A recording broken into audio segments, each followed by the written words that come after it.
Você pensou em desistir? Desistir? Antes de você responder, eu quero falar algo, né?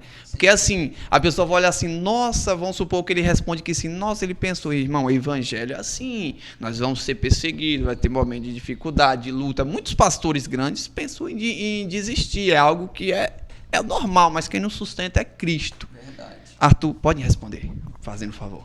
Com certeza, a gente sempre não, né? Não vou dizer sempre. Não, mas tem momentos sim que veio a vontade de desistir, de parar, porque até então, se a gente não entendermos o verdadeiro evangelho, a gente vai parar no meio do caminho, porque Isso. a gente não vai suportar algumas adversidades, algumas lutas, igual mesmo você acabou de falar aí. Mas com certeza a gente pensa em um determinado momento da nossa caminhada em parar sim. Mas pela misericórdia de Deus e Ele nos sustentando, nós vamos prosseguindo. É isso aí. Quando você pensar em desistir, falando aqui para quem está nos assistindo, quem vai ver esse vídeo, quando pensar em desistir, tem que se apegar em Deus, Com certeza. né? Porque Ele é o nosso refúgio, é a nossa fortaleza e o nosso socorro bem presente na hora da tribulação e da angústia. Então não é por causa das suas forças que você não desistiu, né? É por causa das forças de Cristo. Agora, alguma experiência profunda com Deus, aquele momento que te marcou na sua vida, que você olhou assim, nossa, que Deus tremendo é esse? Fala pra gente aí, tem alguma experiência profunda com Deus? Tem sim. Assim, uma experiência que... Pode ser mais de uma, tá? Pode ficar à vontade. Vou contar a primeira, que Isso. assim, que eu acho que me marcou muito, foi quando eu fui batizado com o Espírito Santo de Deus. Você lembra, nítido? Eu nem fiz essa pergunta aí, ó. Eu nem pensei nisso, né? Eu acho que foi uma experiência muito gratificante, algo tão lindo, tão poderoso que a gente não consegue explicar com palavras. Mas, assim, foi num momento que eu estava buscando isso, porque a gente tem, para receber isso, a gente tem que buscar nesse sentido, nessa parte. Eu já estava buscando, e o culto que eu fui batizado estava sendo um culto abençoado, cheio do poder de Deus. A glória desceu. Eu lembro até hoje, até comentei esse tempo atrás que um grande amigo, o evangelista Rafaelzinho Nunes, foi ele que estava ministrando nessa época, nesse tempo, e no culto ali em si, foi naquele momento que eu fui batizado, enchido do Espírito Santo. Comecei a dar lugar. Até então, essa foi uma experiência que eu achei que me marcou muito, mas uma experiência que me marcou também foi, eu acho que tem uns 2 anos, mais ou menos, isso, 1 ano, não sei direito ao certo.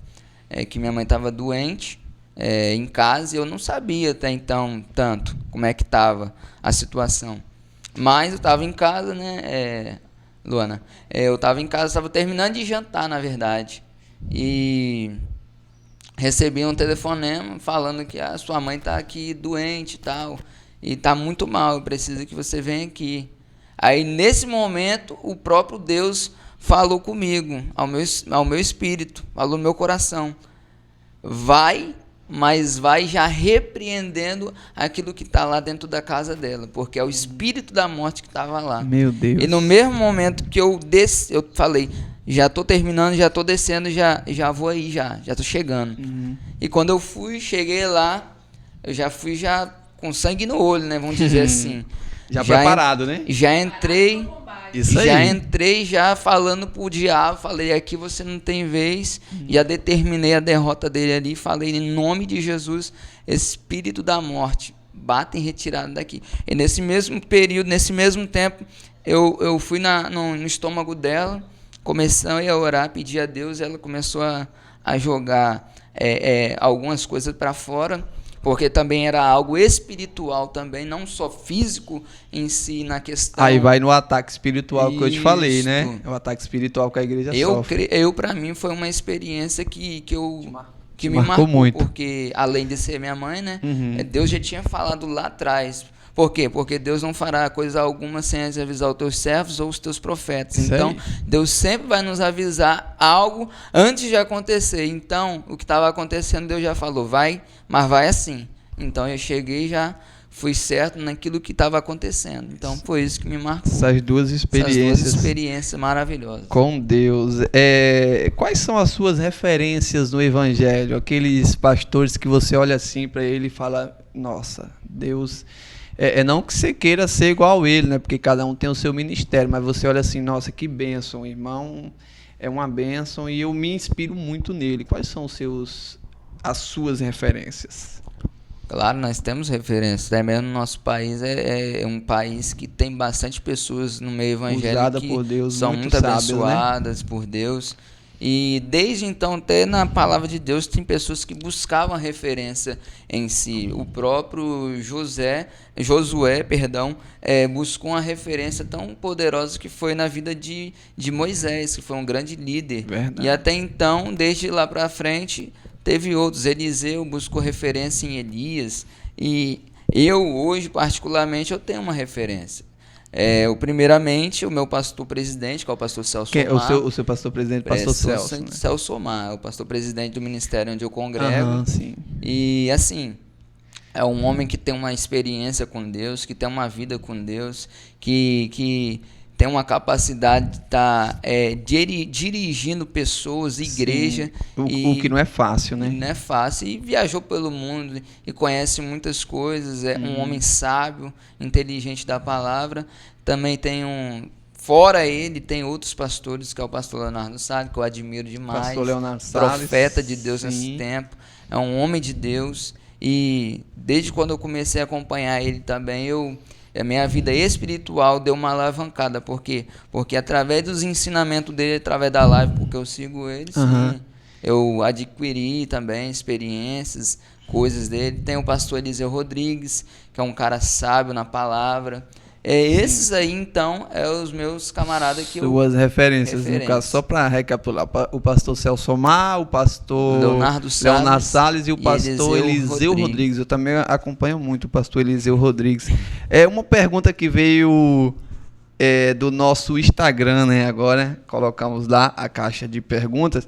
E teve uma pessoa que eu esqueci de ver o nome dela, né? Eu tenho no meu celular, só que aqui agora eu não tenho. Você acha que Deus nos perdoa mesmo fazendo algo que sabemos que é errado? Essa pergunta veio de lá de Sergipe. Eu vi a mulher fez a pergunta, se eu não me engano, é Lagarto, cidade Lagarto, lá em Sergipe. Responde para essa pessoa aí. Você acha que Deus nos perdoa mesmo fazendo algo que sabemos que é errado? Primeiramente, não. Para mim, não. Por quê? Porque pecado tem um significado, errar o alvo. Você, quando você peca, você está errando o alvo. Mas você tem uma consciência de o que é iniquidade? Iniquidade é você se prostrar diante daquilo que você comete. Você já está acostumado a fazer aquilo que você já está fazendo de errado. Então tem diferença entre pecado e iniquidade. E isso que ela vive é uma iniquidade. Por quê? Porque ela está pecando com consciência e fazendo aquilo, né, que ela quer fazer, infelizmente. Aí, claro que ela vai ter o perdão de Deus, mas igual a palavra de Deus fala que em João capítulo 8, da mulher adúltera, que ela estava sendo pega em ato de adultério, foi levada até Jesus, e ali as pessoas queriam apedrejá-la, e Jesus ali escrevendo na areia, ali lançaram ela até Jesus e disseram, pegamos ela em ato de adultério, e na lei de Moisés nos diz que a gente temos que apedrejá-la. Mas Jesus, com toda a sabedoria, com toda a inteligência, um cara que falava do amor, como é que aquele cara que falava do amor vai ter que falar que tem que apedrejar ela? Não tinha como. Então ele vai dizer, ali escrevendo na areia, aquele que não tem pecado, que atire a primeira pedra. Então todos aqueles que estavam com uma pedra para lançarem nela, todos ali largaram a sua pedra, saíram, e Jesus, quando se virou para ela, falou, aonde estão os seus acusadores? Nenhum deles estão aqui mais, todos foram. Aí Jesus vai dizer para ela, se nenhum deles te apontaram, nenhum deles te crucificaram, quem sou eu? Mas uma coisa eu digo, vai e não peques mais. Então Jesus estava dizendo para ela, você até ontem você estava fazendo errado. Você não sabia o que você estava fazendo, que é pecado. Mas aquilo que é iniquidade, você já estava prostrada. Mas eu dou uma solução naquilo que você estava vivendo. eu te perdoo, a partir de hoje você vai, tu és livre, tu és purificada, tu és perdoada, mas não peques mais. Então, minha irmã, você que está vivendo nessa vida, se você se arrepender verdadeiramente, Jesus está disposto a te perdoar, a te purificar, a te fazer uma nova pessoa para viver no reino dele.